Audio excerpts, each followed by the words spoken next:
L'islam D comme diviseur et l'islam R comme rassembleur restent jusqu'à la fin de la vidéo. Tu vas comprendre. L'islam, comme tu le sais, est un. Il n'y a qu'un seul unique islam. Mais les interprétations sont multiples. Cependant, la diversité des opinions est une richesse, comme l'a dit notre bien-aimé prophète dans le hadith suivant. Vos divergences d'opinion sont une miséricorde pour vous. Ce qui signifie qu'on peut très bien avoir des avis religieux différents tout en restant unis, frères et sœurs en religion, l'objectif étant de devenir forts, influents dans le monde et solidaires les uns envers les autres.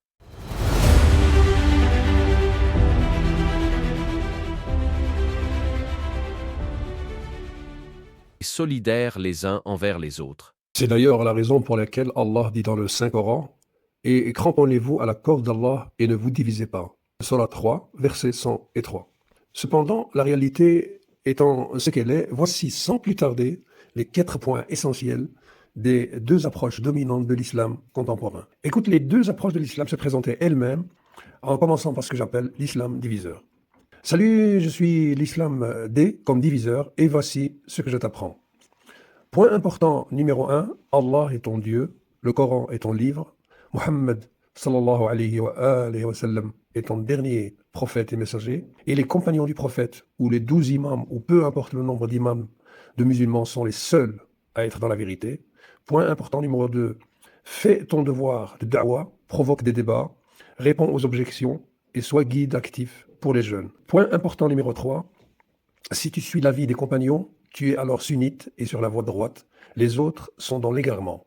Point numéro 4, les musulmans égarés de la voie du sunnisme doivent être isolés, mis en prison et même exécutés. Et maintenant, sans transition, voici les 4 points essentiels de l'islam inchangé, authentique, rassembleur.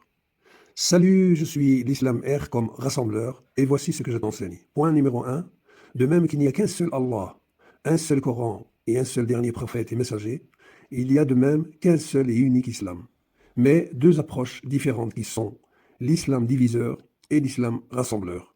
Point numéro 2, présente ton point de vue religieux, mais ne rentre jamais dans la polémique, car le bien-aimé prophète a détesté cela, et Allah a dit « Ne vous divisez pas ». Et de plus, ce jeu destructeur, interminable et sans vainqueur, fait l'affaire de ceux qui veulent des musulmans qui se battent entre eux, et un monde musulman divisé. Point numéro 3, musulmans sunnites, comme l'ensemble des musulmans, tu es sur la bonne voie, la voie droite à laquelle tu aspires, si tu respectes le point précédent, le point numéro 2.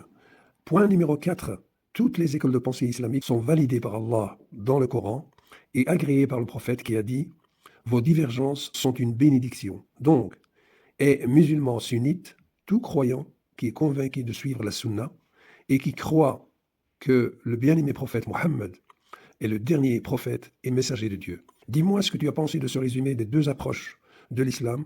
Abonne-toi si ce n'est pas encore fait et gagne en récompense divine en laissant un commentaire que tu seras heureux, heureuse d'avoir laissé. Wassalamu alaikum wa rahmatullah wa barakatuh.